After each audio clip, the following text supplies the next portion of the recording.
Hi, everyone. Kick off the panel now. And we'll start with some introductions. I'm the moderator of today's panel. My name is Alex Wooley. I'm the Partnerships and Communications Director at AidData, which is a 35-person international development research lab based at a US university, William & Mary. And we've been working closely with the Hewlett Foundation for a number of years. A current venture we have is to identify strategic research partners in Africa, primarily in West and East Africa. And this is a venture that we've been on for close to 2 years now. And so some of about today reflects some of the early lessons that AidData has had in doing a systematic scoping and identification of potential partners that we could work closely with. And some of this is also reflected in a 4-part blog series that On Think Tanks published last week. And maybe I'll ask Norma to speak next. Thanks, Alex, and thanks, everyone. I'm looking forward to this conversation. I'm a program officer at the Hewlett Foundation working on 2 portfolios. One is our evidence-informed policy work, where the key goal is that governments, particularly in East and West Africa, use data and evidence in an ongoing way to improve decisions. And the second is our women's economic empowerment work, which really focuses on women's voices being heard in macroeconomic decision-making. And in both of these approaches, we support a lot of great organizations that go out and end up finding creative partnerships to help enable their work, and also occasionally, when asked, play a more hands-on role in supporting some of the mechanisms to make partnerships function. So eager to share some of what we've learned, and particularly to hear new and creative ideas. Thanks, Norma. Awal, do you want to go next and introduce? Yes, thanks, Alex and Norma. My name is Mohammed Awal. I work with the Ghana Center for Democratic Development, a democracy research policy think tank based in Ghana, Accra. We specialized, or our work essentially is in the area of strengthening democratic processes, good governance actions, both at the national and local level. And at the center, I essentially work on a number of our transparency, participation, accountability projects, and across a range of research interventions that focus on inclusive development and public service delivery in general. Thanks, Awal. So 3 or 4 topics that we want to cover today, and then we'll reserve a good amount of time towards the end for sort of questions and discussion with the various audience members. The first topic we want to cover is really sort of the descriptor for this particular session, as well as discussing how the pandemic and here in the US, how social justice movements have really sort of affected the research and partnership landscape for all of us. And I think we sort of, from our point of view, we sort of see there's been disruption, but there's lots of opportunities as well. We all have obviously partnerships within countries, across countries, regionally, and then sort of intercontinentally, so with each other. So in AidData's particular case, we have an exciting and fledgling partnership with CDD Ghana, where Awal is based. And, you know, we had a lot of activities planned, some of which we could do remotely, but a lot of them which were in-person activities that we wanted to do. So we wanted to be very much alongside Awal and his team going forward. So some of that we've had to sort of find workarounds. We've had to find ways to sort of still try and accomplish as much work as we could while with less personal interaction. And so I think this has affected everybody in lots of different ways. Maybe I'll sort of go through Awal first, and then Norma, you can tell us about how sort of your research work specifically has been affected, and also sort of your partnership relationship building. Sure, thanks Alex. As you rightly said, I think the pandemic has really disrupted a lot of things for us, both programmatically but also institutionally, in terms of how we will be positioned to be able to deal with some of the fallout from the pandemic. Programmatically, obviously, you are always in a rush to ensure that when the numbers keep coming up and there are closures, for public health advice and stuff like that. And your ability to go out there to deliver on those project commitments. You are always in the rush to get back to your funders, to your donors, and to sort of inform them about the changes in the activities that you seek to do because of the public health precautions that may not allow you to be able to do that. That's one bit. The other is the question about whether the timelines that you do have are affected in terms of how you are able to deliver on your project and what that means for the relationship with your funders. That's on one side. The other thing then is where are the new opportunities either to be able to do work around the pandemic itself or to continue to do the traditional things that you continue to do. And those opportunities have come far and few. And that's where the challenge really has been. The other challenge certainly has been on technology. How then do you deploy technology to be able to do your work very well? When we had prolonged closures in Ghana, staff were asked to all go back home and work from home. Does an infrastructure exist for us to be able to effectively work from home and to deliver on the commitments that we were supposed to? And those were challenges, and the organization has to actually invest in resources that you certainly do not have, that you haven't kept in place to address some of these things. And so there certainly were a broad range of challenges, but also as well opportunities to be able to rework the way you do your work with your partners, and certainly with AidData, for example, which was one quite very exciting opportunity we're looking forward to, with a number of activities that we planned and how we had to readjust some of our activities to be able to continue deliver on the commitments on the project and so on and so forth. Norma, the same question. Thanks, Alex and Awal. I would say I'll answer on two levels. The first, in terms of the partners we support, and I would say overall, I was humbled and astounded by how much organizations were able to take existing activities and reshape them to respond to the pandemic, and or just continue good work in times where it was even more challenging. Excuse me. So, for example, a research center that we work with at Cocreating that specializes in synthesizing evidence very quickly to respond to pressing questions, there was really a need for that kind of service. And they figured out how to do things like figure out how to support the government in implementing some form of lockdowns within slums, but that didn't devastate communities in the way that full-scale lockdowns might have, and take testing from COVID from the district level, have testing at COVID operate at the district level instead of somebody having to go all the way to Kampala in order to have a sample be tested. So, really impressive results in terms of pandemic response. I would say that I'm aware that this often came at real human costs as organizations were struggling with double duty of ongoing work in COVID response and with just the ongoing personal challenges that all of us have. And so, we as an organization tried to be as flexible as possible to respond to that. For us, I think one of the challenges is that our goal of shifting more funding to African institutions has been much, much harder to do well from afar and from within our existing relationships. I would say that I and my colleagues have had the most success at continuing support and deepening relationships with partners that we already had success with. Even that, of course, can be challenging remotely, and much less success at shifting to new partners during this remote time. So that's something that we are continuing to look for creative solutions towards. The next question is a little bit open-ended and speculative, at least from my point of view, which is the past 15 months with the impact of the pandemic, while there's been lots of disinformation, misinformation, et cetera, about the pandemic, about vaccines, et cetera, from my point of view, looking at it optimistically, it's also been an opportunity for science and evidence to really prove its worth in a vast global public health emergency.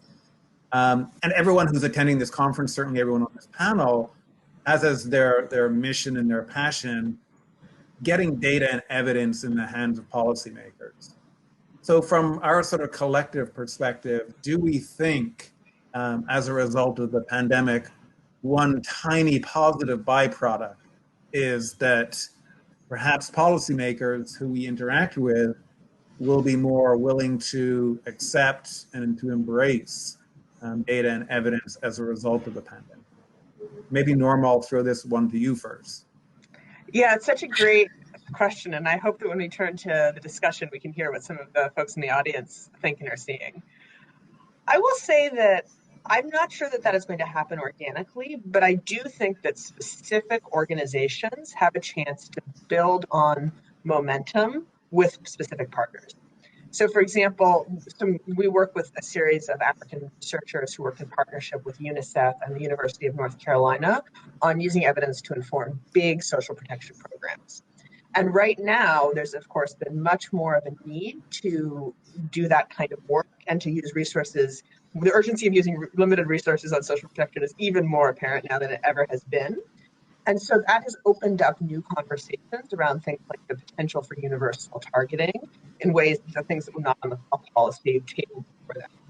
So I think that if those specific partners take advantage of the increased relationships, increased access they've gotten from governments as they solve specific problems, that kind of positioning is something that we really have a chance to build on long beyond the Awal, the same question? Yeah, no, I think evidence has become very interesting. If you look into our own case, Ghana case, for example, the president, anytime he comes on air, keeps on talking about our actions will be driven by the science of the disease, by the science and the data that we have. And so relative to the health sector and the kinds of response that we've had to it, there's been a lot of interest in getting the evidence out there and letting it inform the kinds of decisions that government is taking, whether to lock down, whether to open, how to do more testing, how to do more contact tracing. Certainly, there's been an uptake in terms of what kinds of data we need to be able to drive those kinds of decisions. But as Norma said, beyond the public health issues, there certainly are also socioeconomic issues around social protection and how do we reach out to people and whether there is a demand for that kind of evidence to know where the poor lives and then who should be targeted and whether there should be universal targeting. Those kinds of conversations are really not being informed by the kinds of evidence that we think is important, that we think is useful to drive the decisions of government. Beyond that, there is also a certain lack of attention or a certain lack of an infrastructure to support local, subnational level policy actors' decision making with the kind of evidence that is useful. And so that's where, for me, a big challenge lies, particularly where I work on the issues that I work on. There's always a higher concentration at the national level with the presidency, with the higher bureaucracy at the national level. But when you go to the subnational level, certainly the impacts are different and how informations are collected around that and to be able to provide those information for policymakers, policy implementers at that local level, to be able to have local innovations to deal with it, is certainly we are back behind on those. And that is where I think that a lot of effort needs to come in. I haven't seen that kind of effort on the part of local policymakers to be able to demand a lot more evidence, and they only rely on national level data systems and processes to be able to do that. But the contexts are really important, and there are certainly variations in terms of impact that will require a certain innovative way to be able to deal with it, whether in terms of public messaging, what kinds of actors do we bring on board and provide them this information, whether they are CSOs, whether they are traditional authority, for them to be able to make decisions to engage and to inform communities about the impact of the disease is something that is continuously to be challenging. And Mohammed, I'm curious, at the national level, do you think that there'll be ripple effects in terms of ongoing use of evidence? Yes, there certainly is. Particularly if you look at, we are now in a new planning cycle where the National Development Planning Commission, which sort of oversights and coordinate the national planning process, essentially focus on the big evidence. And they are developing systems and strengthening systems to ensure that we are able to collect a lot of the evidence. There have been a lot of engagement from actors such as us, the National Development Planning Commission, to ensure that we also create a framework that allows local level data collection, local level innovations to be able to address that. So traditionally, we used to have a planning cycle where all that a local policy actor needs to do is to sort of come up with some factors to align with the national plan. But in the current phase, local policy actors are allowed to be innovative, are allowed to create systems and structures that allows them to be able to respond to the pandemic and to have localized policy responses to it. I think that for me presents an opportunity for evidence uptake. And for some of us who do these kinds of work, whether it is in social protection, whether it is in citizens engagement, what kinds of evidence are we collecting that we can make them useful for local level actors where we engage with them, so that they also have the space to be able to bring these kinds of evidence into their decision making, to inform their programming and to evaluate the impact of their own interventions. A follow-up question I have, moving slightly in terms of direction here. One of the subjects of the blog series that I wrote on think tanks was about creating and maintaining prosperous North-South research partnerships. And that's sort of a key sort of theme of this particular discussion as well. And I think I'm sort of fairly sort of upfront that there's, wonderful opportunities and incentives, but also it comes with a lot of challenges as well. And AidData has had various types of research partnerships in the past, different types of models.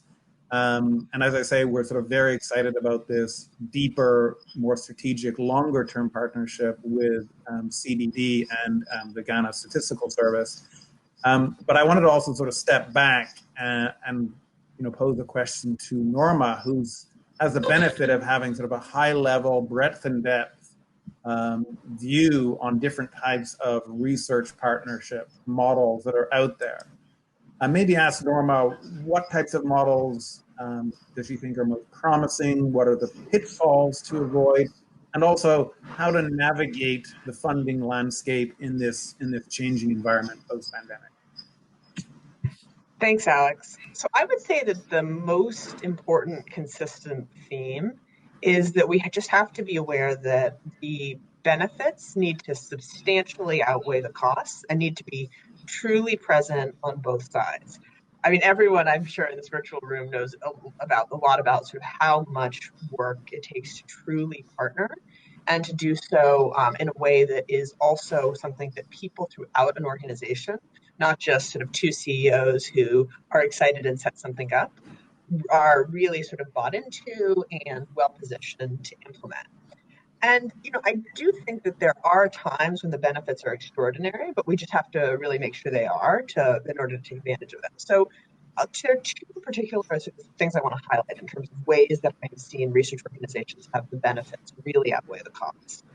One is sort of what I call a research buddy approach, which is similar to what you guys have done together in terms of you have two organizations that are both research groups and that genuinely each bring some sort of value add to the specific work they're doing, and ideally where the organizations have something that they want to learn from each other.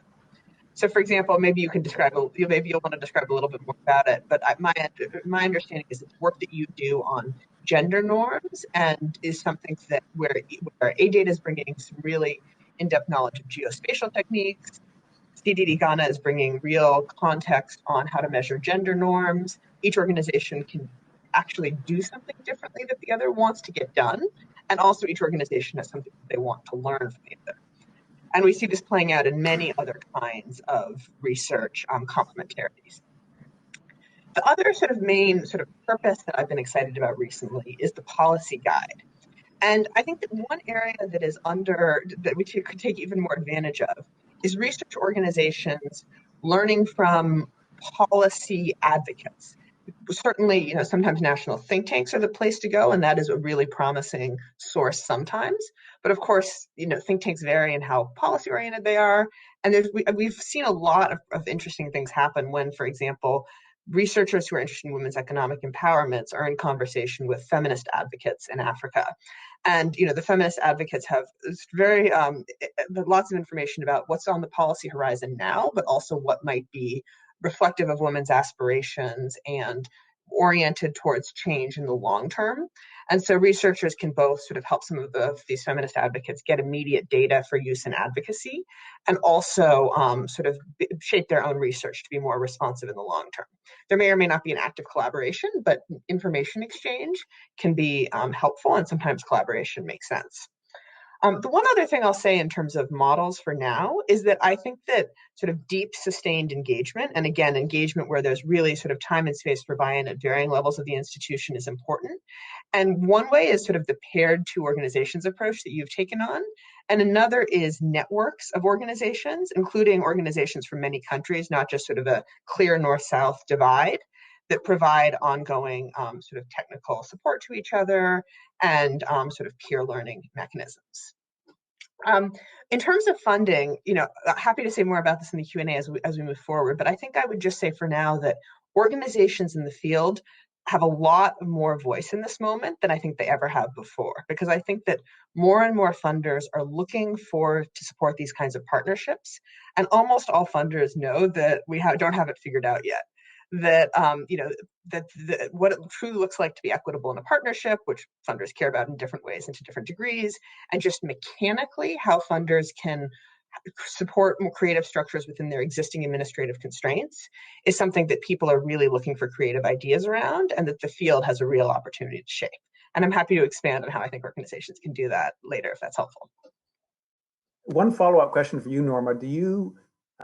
How do you sort of see the trends, and I'll sort of say in the philanthropic sector as one thing, but also I noticed, I think a couple of days ago, Annalisa Prison at ODI sort of published a piece where she had said she thought a year ago that ODA numbers would go down from the bilaterals and the multilaterals, and that funding would decrease because of the pandemic. But it looks like temporarily, at least, the numbers are actually up.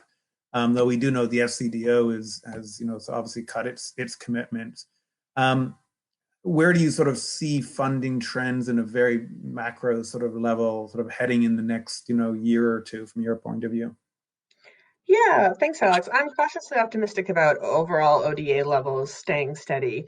And I think that the desire to support local actors is likely to only strengthen, both given that I think that the realization about the importance of getting closer to where policy work is, the fact that IFIs themselves are shifting more decisions to country offices, and just the ongoing and genuine decolonization push that so many people have, as well as, of course, just the realization that aid is a smaller and smaller part of the puzzle in low and middle income countries. And so we need to think about leverage and sort of supporting government activities through aid, not just independent projects. I think one really relevant thing that's going to continue, though, is that every funder in different ways and in different degrees has both relational and bureaucratic constraints that make it harder to support national actors, and particularly smaller national actors beyond the emerging suspects, which is why I think that creative partnership approaches, including things like some of these sort of peer learning collectives that I was talking about, that also may include some funding support, or re-granting opportunities, are something that the field has an opportunity to shape, so that we can work within bureaucratic funding constraints to have this funding be as equitable and reflective of the needs as possible. Thanks, Norma. Before I move on to the next question, Awal, did you have any comments? Not really, but Norma's points are quite very salient. They are quite very important in terms of both the models and the funding arrangement that is important to support these kinds of partnership. I think my only few additions to it is that in terms of making some of these partnership more relevant, it certainly has to do with issues that are salient for both of organizations. If you can identify issues that are important for both of you, that has policy relevance, and also relationships that are well informed from your own comparative advantages that you bring into the partnership. And so you rightly said, AidData does have a lot of comparative advantage in some areas of geospatial. CDD does have a lot of local knowledge, and how we bring that and inform the nature of the research is quite very important. And in the end, how does whatever at all you produce becomes beneficial for the broader society, and that's where the benefit comes in, and it's quite very important. And so those kinds of relationship or partnerships that are modeled around these three key issues for me are quite very important. That they are very salient, they are well informed from our own capacities and how we are able to participate and put our voices to whatever at all interventions we want to put, and bring in our skills and capacities to that. And in the end, what is a need for society itself broadly. And that's where policy uptake becomes very important. That it's as important to the northern organization as it is particularly for us in the southern organization, where particularly the relevance of the research and the output may be more important than countries in the north. I think those kinds of partnerships are very useful, and we are very happy that in AidData, for example, moderated by the funding from Hewlett, is allowing us to be able to sort of build that kind of partnership to be able to achieve certain important outcomes. That's great. Thank you. Well, I'm actually going to stick with you for the next question, which is, one of the subjects we're talking about is in sort of the dynamics and the sort of the power relationships between North and South research partners. We've all read about or experienced these cases where the Southern research partner perhaps doesn't get treated as equitably and fairly by the Northern research partners. And this can be at any point in the research process, from initial research design, developing sort of the research agenda, through to credit in journal articles, data set of deliverables. I know you've had a couple of cases of these in the past. And so I want to sort of put you on the spot a little bit and ask if you'd be sort of willing to sort of share one of these experiences, but then also sort of tell us what you sort of took away from that, and how you sort of, you and CDD Ghana, what you've done, now and in the future to sort of make sure that things are on a more level playing field. Yeah, thanks very much. I think it's quite very sobering in terms of some of the experiences one has had dealing with northern-based organizations. As you rightly said, there certainly are issues around equity, transparency, around some of the relationships that I have experienced that are quite very worrying. And it goes back to what Norma said, the broader movement around decolonization of knowledge, of knowledge production, and amplifying voices that are also very important in the global development space for me. And there certainly are, on the one end, quite a very bad experience. On the other end, you would find very good experience. Certainly, you would find experiences where you were quite involved in setting the agenda, in defining the parameters of the research, in bringing in your own input to it. But in the end, really, you don't get credit for it. And the only credit you get is just a small mention in the acknowledgement page when a journal publication is made. You certainly have collected all the data, and it's quite very disheartening to see that both your intellectual property is being expropriated in a manner that is devaluing to you your contribution, and that makes our voices get lost in the global debate and discussion around what is it that we can do to deal with global issues, whether it is climate change, whether it is getting citizens to get involved, to deal with social protection, and all of those issues that has global dimensions. Our voices certainly get lost in the process. On the other hand, you would find relationships that are quite very open, they are very transparent, and both in designing the research tools, the research teams are composed in such a way that it has gender dimensions to it, so that all voices becomes amplified in it.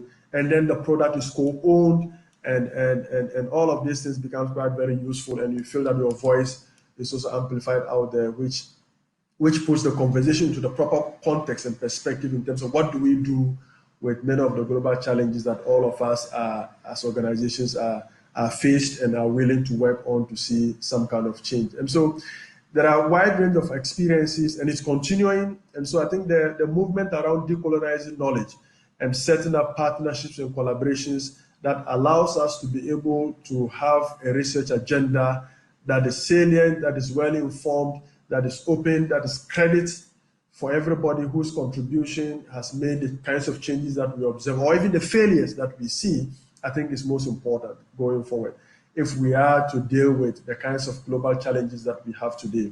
Sometimes you have northern organizations who come and they just assume you to just collect the data for them, and that's it. You don't participate in the conversation around what the data is going to be used for. Your participant, your community keeps on asking you, you've come for this data, what did you take this data for? What did you use this data for? We are not seeing the benefit of it, and it's making a lot of our work certainly very, very difficult. And so conversations around how we use the data that we collect from our communities and which forums we share this data and which opportunity we get, even the communities themselves to also amplify the data that they provide for us, I think is important. But in many relationships that we've had, these opportunities do not exist. And one of the things we've learned is to redefine our own relationship with many northern organizations and to be able to put up forward the issues around transparency, that we ought to be very transparent. The teams that we set up, the issues that we set up, the issues have to be of importance to our own organizational mandate and vision that we have of our own society. If it doesn't speak to that, I think that we are less likely to engage in that kind of partnership. What is in it for us in terms of learning? There are, in terms of opportunities, researchers based in the South have less opportunities, whether in terms of resources to be able to have better training, better skills to be able to address these things. How does this partnership help us to leverage on those resources to be able to build our own capacities and to be able to do the kinds of work that will bring benefits to our communities, but also to strengthen our organizations' embeddedness within the politics and policy interventions that address the kinds of changes that we have. Those are things that we currently are focusing on. And if you see our relationship, particularly with either Hewlett, in terms of brokering our partnership with AidData, you'll see all of those elements in it. If it talks about the issues that we are interested in, they are quite very important for national conversations in Ghana, right?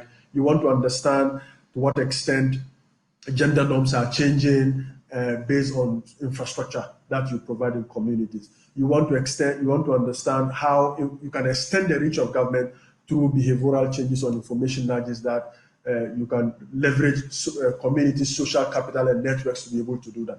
These are ongoing research agendas that we have as an organization, and to find an allied organization in terms of AidData to be able to help us and to bring in your skills and capacity and our own local knowledge to be able to drive those agendas, which we think they are also policy relevant, because in the end, some of the findings from this research could actually inform public policy going forward. And those are the kinds of partnerships that I think, from where I sit, are quite very beneficial, both in strengthening our capacity to be able to contribute to addressing the challenges that our communities face.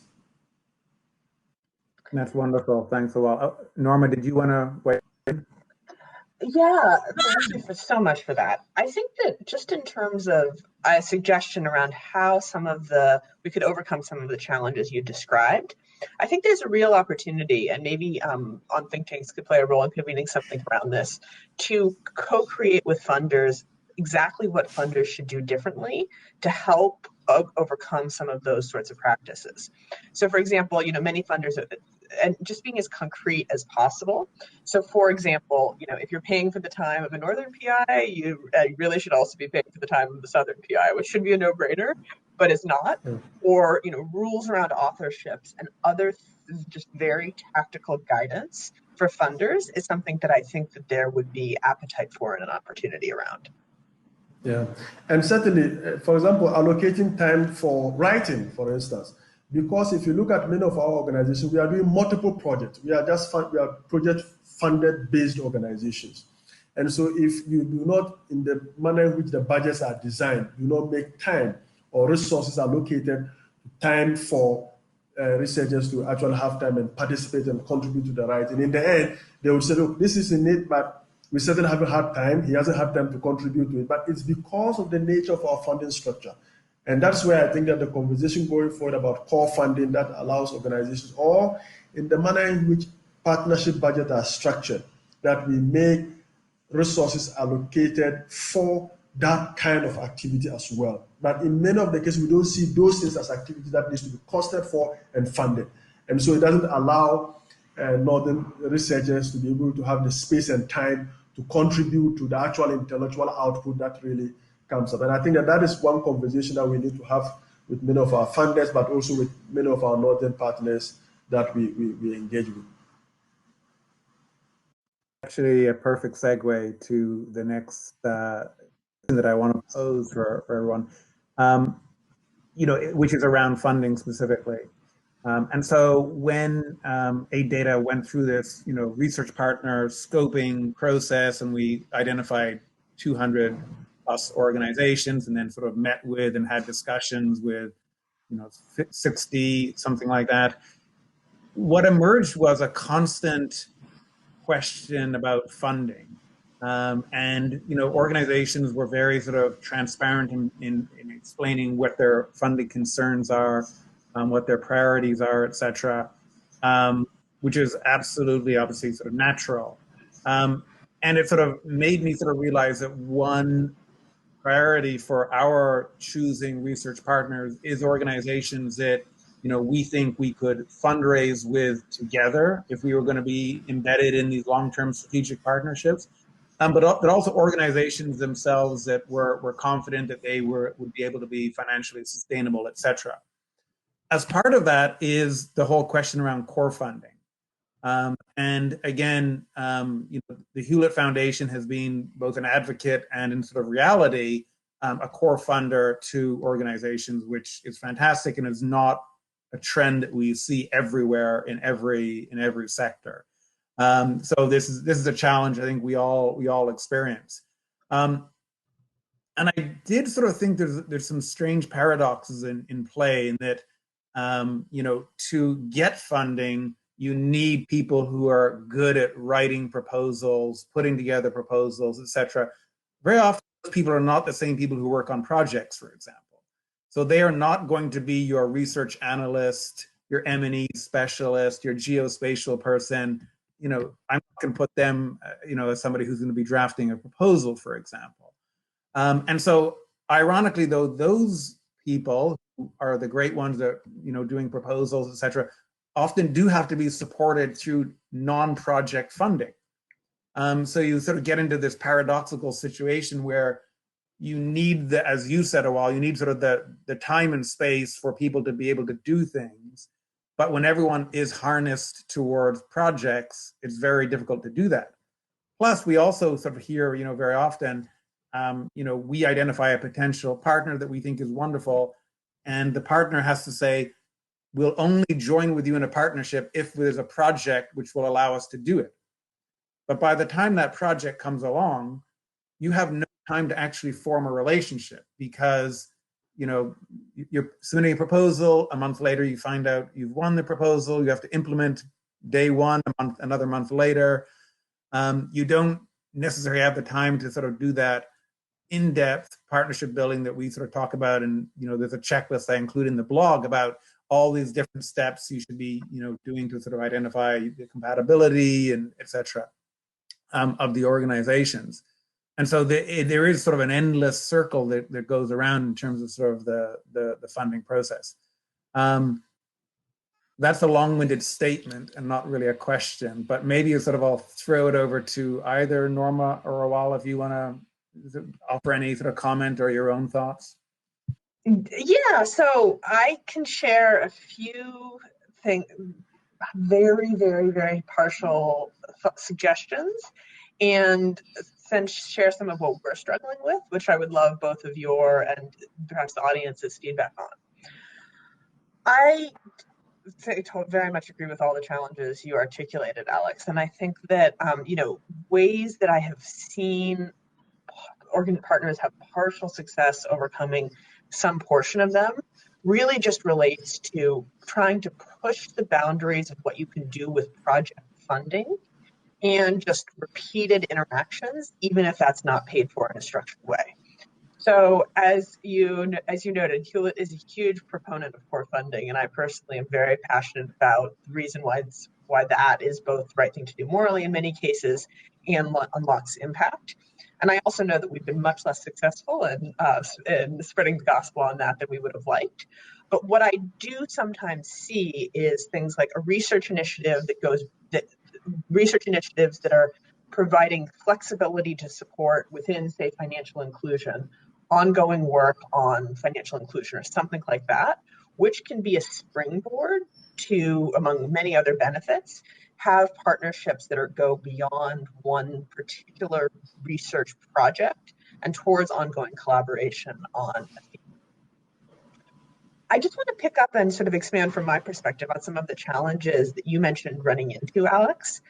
I think that to me, one of the challenges that I face and would love advice on is how we can encourage equity among particularly when a northern partner like AidData that genuinely wants to get this right is an organization that ends up having a little bit more financial resources, and there may be an incentive for southern organizations to partner with them because they think resources is coming, and that is both maybe true and maybe part of the benefit, but also not something that we want to be driving the collaboration. So, how do we, one thing that some of our partners have tried is AidData is looking for partners, you find some good partners, you give those partners a small grant to sort of be part of piloting with you and figuring out from their end whether or not the partnership works on their end.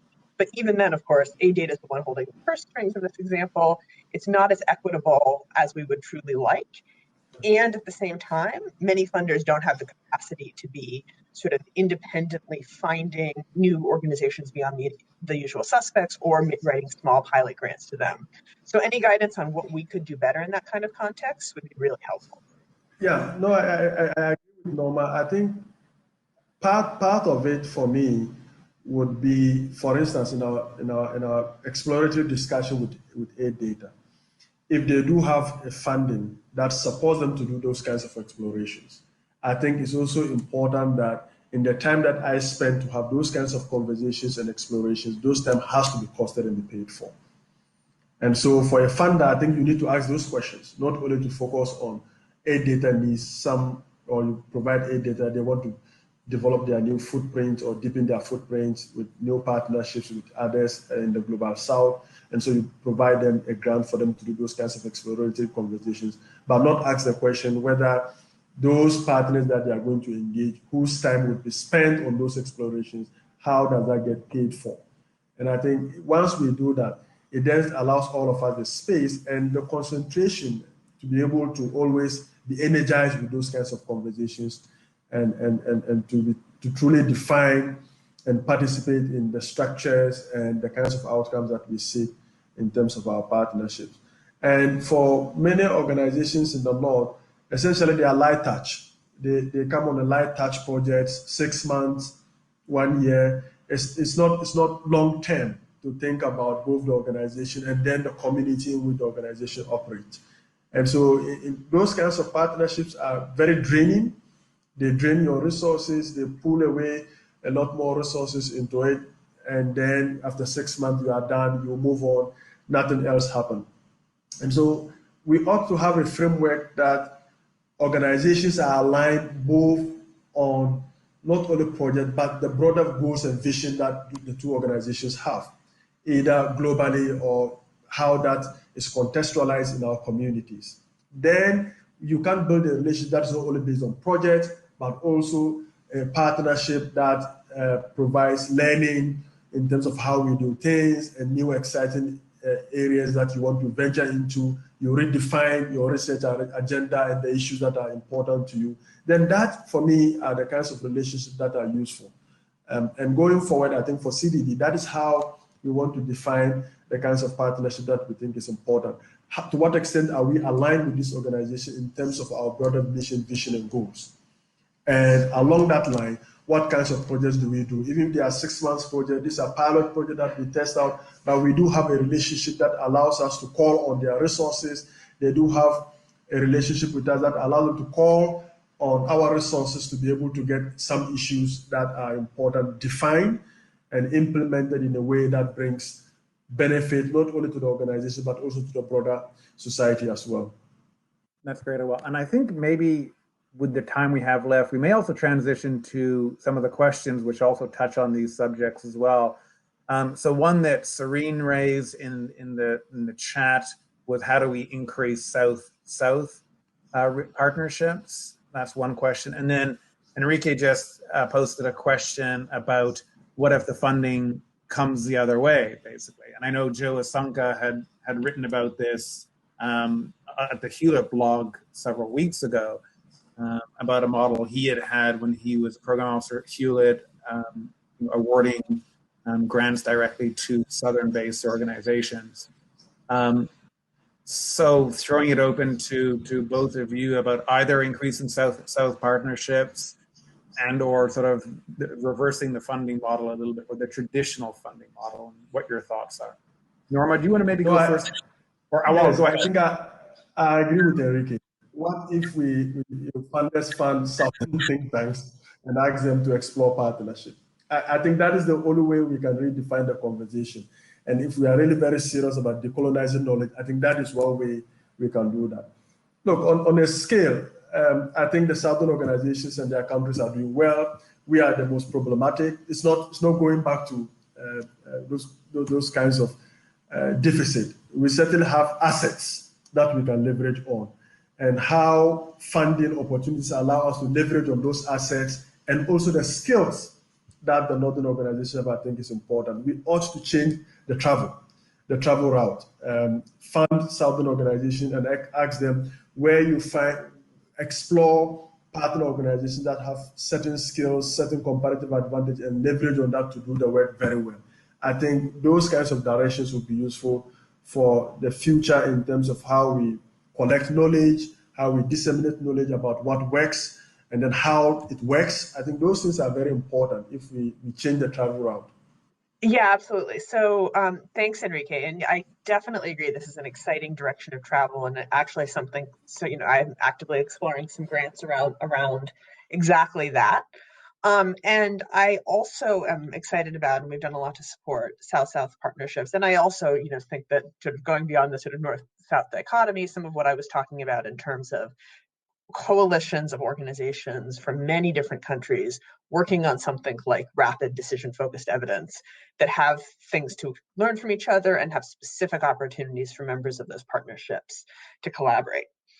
I think there's a couple reasons, though, why I'm still keen to get this question of when you are funding a Northern partner right. And one of them is that I think the practicalities of what different funders can or are willing to fund is something that we want to both be pushing the envelope on and working within those constraints. And there are a lot of funders that are, and there are organizations like AidData doing great work that we want to continue to support, and want to support the desire to be a better partner in a way that responds as equitably as possible to the needs of other organizations. I think the final thing I'm quite conscious of is that within South-South partnerships, we can risk recreating the same dynamics, right? I mean, you have a better resourced, better known Southern organization that's more likely to have a relationship with an institution like Hewlett. We want to support them in building up new partnerships to the extent that that's helpful within their context.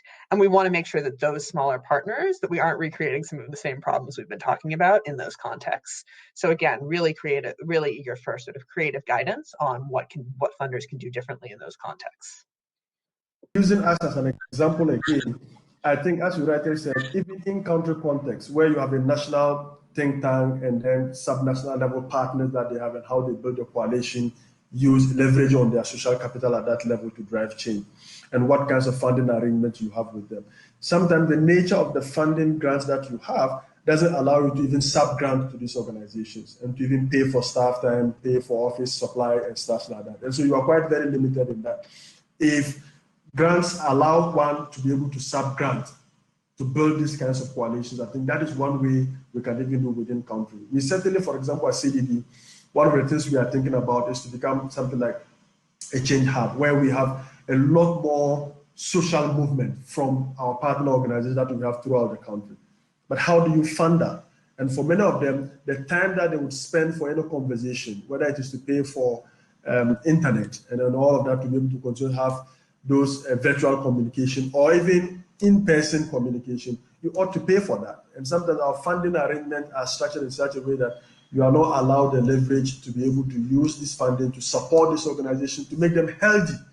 Because if they are healthy, they are able to support the kinds of changes that you want. And mind you, you do not even have the kinds of social capital that you need to be able to drive change in those communities where you are working into. And these organizations are there. How do you build these coalitions with them? How do you pay for their time? How do you support them so that they are healthy to be able to work with you to drive the kinds of changes that you. So we really have to redefine the way budgeting and grant making is done around that. And if opportunities are presented, I think organizations such as us are willing to be able to have those kinds of opportunities to build those kinds of coalitions to drive change. Yeah, absolutely. And I think Andrea in the chat made a similar sort of point around transparency of budget in sort of the North-South relationship. One question I will go back back to maybe an Enrique comment earlier on was around whether we think policymakers' greater use of data and evidence is in fact a reality, or whether it is for show, somewhat window dressing, if you will. And so I guess if we want to sort of circle back to that question in the last sort of minute and a half or so, whether we think there will be sort of a true embrace of data and evidence, even by the policymakers who are publicly saying all the right words. Yeah, maybe just a quick one. I tried to address that with one of our colleagues in one blog we wrote about Ghana, where we asked the question, is this science or politics in terms of the evidence use debate? And you'll see a lot of showmanship that comes to suggest that, oh yeah, we want to go by the science. But really in the end, a lot of the decisions are informed by the politics of it. Yes, evidence use is political, but the manner in which evidence gets used sometimes privileges a lot of politics than actual intent to deliver outcomes that are important. We had the pandemic closer to our elections. And so the question about some of the actions that the presidency, the government was taking, is it a political campaign? Some of the social interventions that were put out there, was it some kind of a patronage for votes and stuff like that? So you would have, depending on the context and the time, how evidence becomes either much more useful and appreciated, or how it's just a showmanship, or just to leverage on those conversations to get some kind of political advantage against one another. Thank you all. Norma?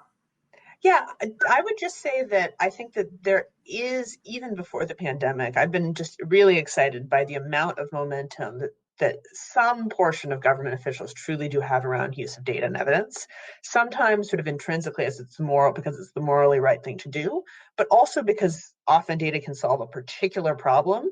The president wants to deliver on more kids being in school. We can help you deliver on that with evidence. I think the final thing I want to say before we close up is how refreshing it's been to be a part of a conversation where we're just really honest about the challenges that we're all facing. And I hope that honesty hasn't come at the expense of sort of highlighting how much I feel and how I think both of you also feel there really is, this is worth all the challenges and under the right circumstances. And there is, when done right, so much power in partnerships. Yeah, no, absolutely. Very well said, Norma.